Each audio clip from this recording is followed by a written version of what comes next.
Look at that. Woo! Kabing!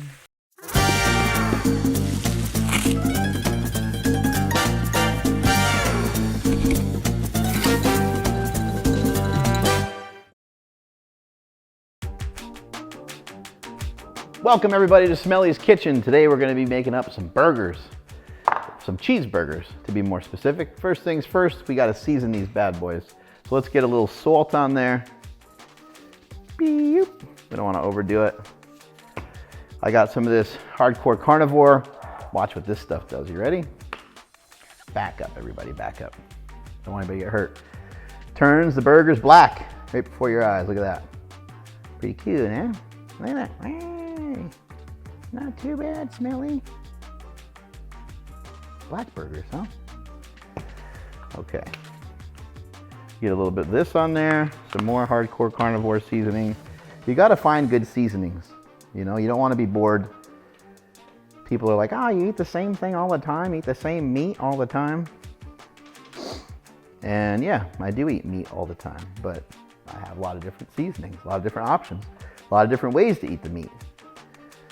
I can eat different cuts of steak. I can have different leanness of burgers. These are Kobe burgers. These are pretty fatty. And then I can season them different ways. I can put ketchup, mustard, a bunch of different seasoning on there. Flip these guys over. So you have a lot more options than you think. You just have to utilize that creativity. Boop. Get some more seasoning on there. We got to get both sides. Can't be messing around. Bring it around town. Now it's time to bring it around town. Bring it around town. A little bit more salt. A little bit more of this guy. Everybody kind of has their own way of doing stuff. Especially some of you guys are really into like grilling stuff. Going out and barbecuing and stuff like that. I'm gonna be frying it up right here on this little skillet thing over here today, but you might have your own style. So here we go.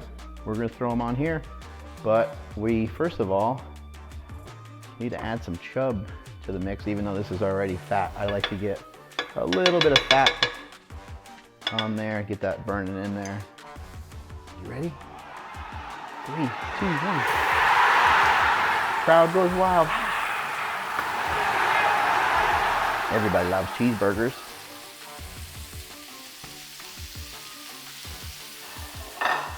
This is gonna come out absolutely amazing. Get a spatula. This will work. So we got a bunch of cheese over here that we can throw on there. I would say, like, if you like pickles, if you like ketchup, you like mustard, like whatever it is, the stuff that you like, take your time to actually get the stuff that you like in the different foods that you like. When you take that little bit of extra time and you have foods that actually taste good, it's gonna encourage you to stay away from the junk food. It's gonna encourage you to stay on your diet because every meal that you have is really, really good. So how do we judge like when to flipperoo on these? The way that I do it is I just see that the meat is starting to kind of puff up a bit. You can kind of see this is starting to come up. So now they look like they're ready to give a flipperoo to, because you saw that they're starting to puff up a bit. You can even feel the top part of it, and I can feel that there's like a base. I can feel through the top part of it and feel at the bottom of it's cooked pretty good. These are just such fatty and thin burgers that they're gonna cook up really fast.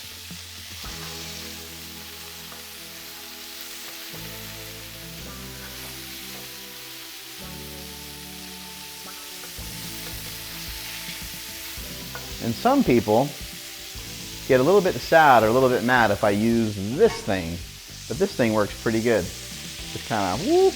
People are like, you're cooking out all the fat. No, I like doing that. And actually sometimes I'll do that when I put the cheese on as well. Kind of pressing all that cheese down into it. Give that one a little bit of time. Give that one a little bit of time. Remember, there are no rules here at Smelly's Kitchen, so if you do something that pisses somebody off, it doesn't matter. The only thing that matters is that you like the taste and that you like the flavor of what you're doing. We don't have too much longer to go. Some people like the fattier burgers, some people don't. It's up to you. A lot of times I will get the 96% lean ground beef from Piedmontese. Every once in a while I'll get some different types of burgers, or sometimes I'll get the 85-15 lean ground beef from Piedmontese as well. I want the burger to be cooked like medium, but I also don't want the middle to be soft. It's the worst to have the meat, in my opinion, in a burger, to have that meat be uncooked all the way through. So I like it to be red, I like it to be a little pink in the middle, but not raw. And look at, see this shit coming out of there? We're good to go. Might even be a sign that we're a little late. Look at that, boom. And don't worry about the cheese being all over the place, because my wife will clean it up. I mean, I'll get to it later. Edit that out, edit that part out. I get in trouble. It's gonna be so good. Look at this shit. Some of this cheese is getting like baked right into there. Some of this, whoop. Some of that cheese scraped off a little bit. We'll scrape it right back on there. Ain't no thing. Some of that got onto here. Just scrape it off, and we're good to go. Because I don't eat it with a bun, it doesn't really make any difference how on top the cheese stayed or didn't stay, because it all just ends up. It all just ends up the same. Look at that. Woo! Kabing! Kabing! Lots of cheese on here. Lots of meat. It's almost more cheese than meat.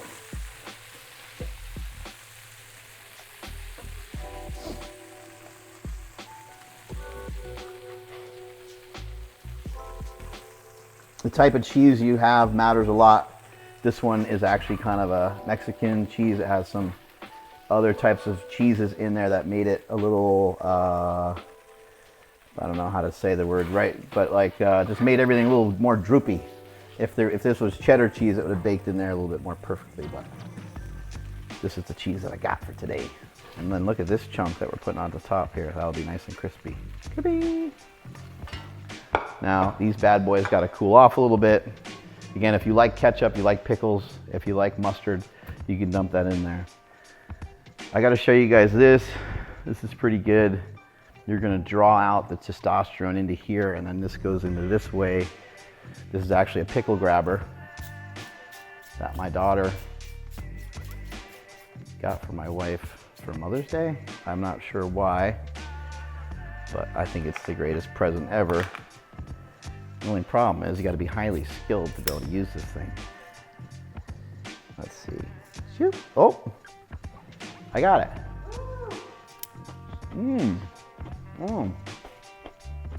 Because we got a pickle grabber, we'll put one pickle on top of every burger that we have. Oh, this reminds me of like trying to fish out like a stuffed animal from one of those things that you see at a restaurant that you never end up getting anything out of.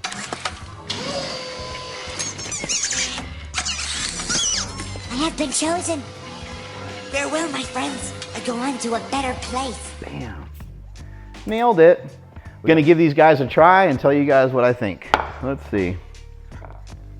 Oh, look at that. We got some pank in there. It's important. Need that pankness. There it goes. Oh, this is gonna be hot as a mofo, I think. That's cooked perfectly. Huh?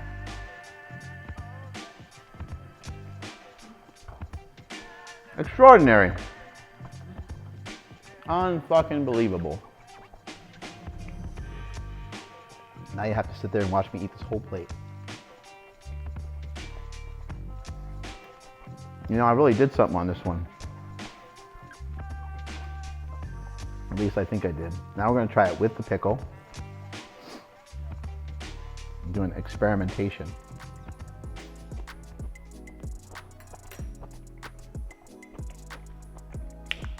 I'm gonna add some yellow mustard. Whoop, that's a lot of yellow mustard. I'm gonna add some chup. Some Primal Kitchen chup. No extra sugar in there. Doop. It already has such good yumminess on there. Oh, and then we need another pickle. And now it looks like a fast food burger-ish. Get that pickle in there, ketchup, mustard. We got the trifecta of foods right here. Wow, I got more than that going on because we got some cheese in there too.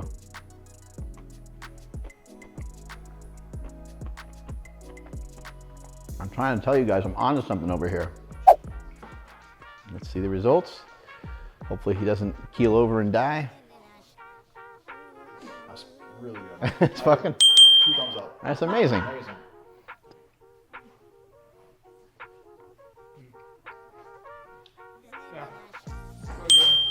Another great episode of Smelly's Kitchen. Another example of easy, simple cooking that you can do inside your own home. Take control over your own food. I think too often we put it in other people's hands and we order food out. I think when you go to a restaurant, you're getting double, maybe even triple the amount of calories that you think. I've seen behind the curtain before of how much oil and how much stuff they use on something even just as simple as steak, which steak does not need any oil on it. And so I encourage you to cook for yourself at home, cooking up burgers, cooking up hot dogs, the deconstructed hamburger meat that we have, all the different things I've been showing you guys in Smelly's Kitchen, I think are all viable things for you guys to try to do. Strength is never a weakness, weakness is never a strength. Catch you guys later.